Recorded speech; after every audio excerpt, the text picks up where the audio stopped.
지금 민주당에서 말씀하신 대로 여러 가지 좀 독주하는 모습을 보이고 있는데 뭐 한덕수 권한대행에 대해서도 탄핵 소추안을 내겠다 이런 압박을 하고 있고 뭐 심지어 국무위원 5명 탄핵하면은 국무회의 안건 의결이 안 된다 이런 얘기까지 나오고 있어요.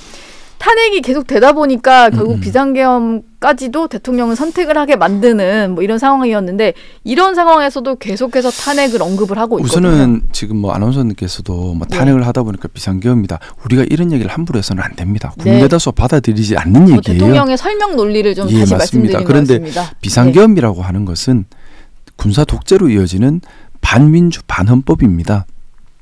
그리고 탄핵 절차나 아니면 서로 간에 싸우는 것은 정상적인 정치 과정입니다. 이런 정치 과정에서 상대가 무리하게 잘못했다면 선거에서 응징을 하는 거죠. 국민들께서요. 이게 어떻게 보면 답답하겠지만 민주주의 정치 과정입니다. 그 답답함을 인내하는 것이 민주주의 정치 지도자의 가장 큰 덕목이라고 생각합니다.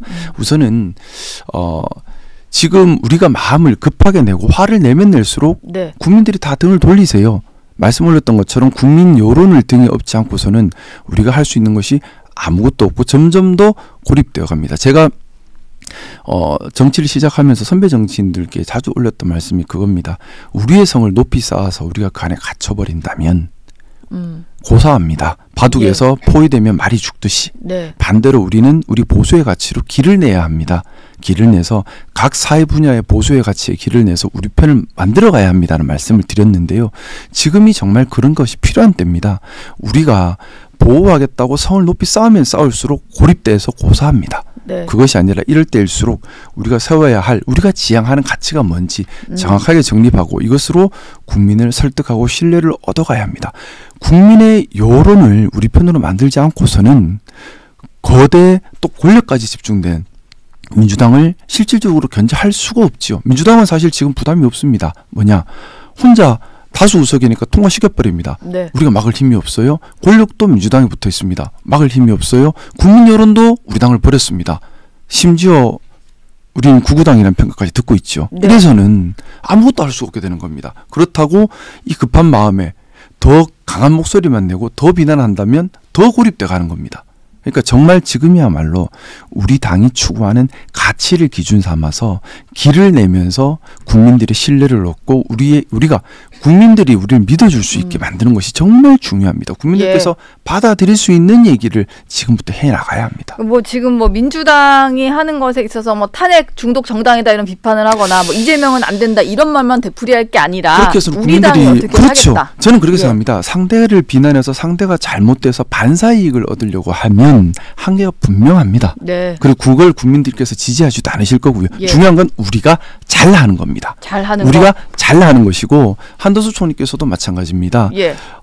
거부권 행사나 여러 가지 이런 부분 사유는 있겠지만은 무조건 강대강으로 가면 집니다. 왜? 저쪽의 힘이 훨씬 셉니다.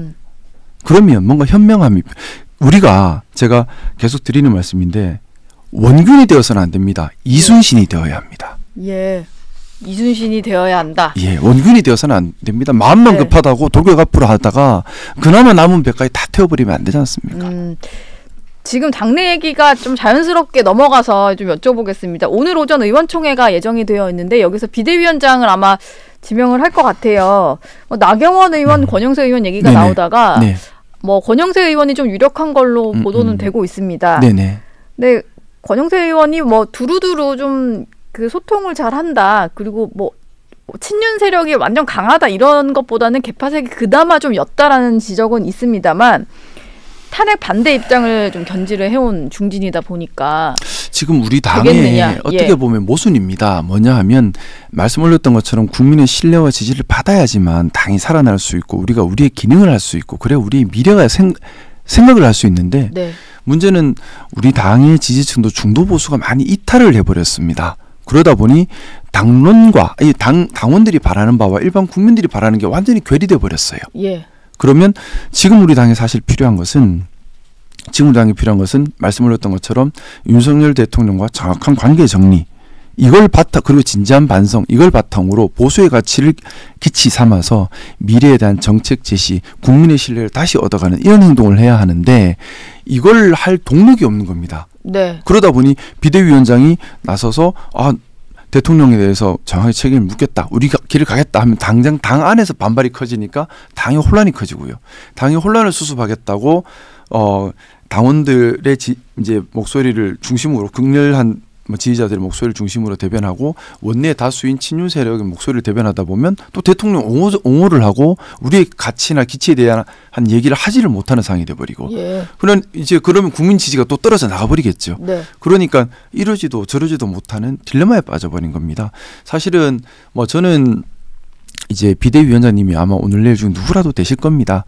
되시는 분께서 정말 용기 있게 안으로는 수습하고 밖으로는 용단을 내려야만 합니다. 그 부분에 대해서 지금은 누가 비대위원장이 되느냐가 중요한 아니라 어떤 마음으로 어떻게 해 나가시느냐가 중요한 겁니다. 밖으로 좀 정리하는 부분, 대통령과의 관계 정립 얘기를 하시니까 좀 생각난 게 있는데 한동훈 전 대표가 네.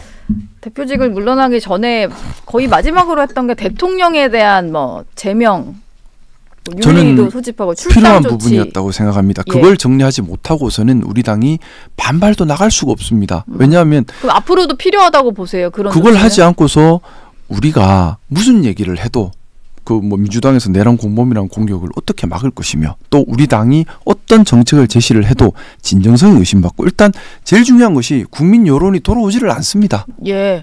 그리고 위원정당 얘기 계속 나올 것이고요. 예. 그럼 우리가 다 떠나서 윤석열 대통령이 보수의 가치를 지향했나요? 아니지 않습니까? 헌정질서를 무너뜨리고 자유민주주의를 무너뜨리는 독재 쿠데타를 했습니다. 우리 보수주의자들이 가장 싫어하는 것이 그겁니다. 자유민주주의를 무너뜨리고 헌정질서를 무너뜨리는 건데 그걸 했어요. 정치적 반대 세력 밉죠. 답답하죠. 하지만 그조차 용인하고 포용하고 대화로 정치 시스템으로 푸는 것이 민주주의입니다. 근데 그걸 부인을 하셨습니다. 예. 그런 상태에서 우리가 안고 간다. 그러면 우리가 보수당이 아닙니다. 네. 보수당이라고 하는 것은 보수의 가치를 추구하고 실행하는 것이 보수당입니다. 그런데 보수의 가치를 망가뜨리고 부정하는 사람을 안고 보호한다고 보수당이 될 수 없잖아요. 그러니까 이거를 풀지 않고서는 국민께 우리는 정통 보수당입니다. 우리를 다시 믿어주십시오라는 얘기를 꺼내지를 못하는 겁니다. 예. 결별이 필요하다. 가장 중요한 시작점이죠. 예.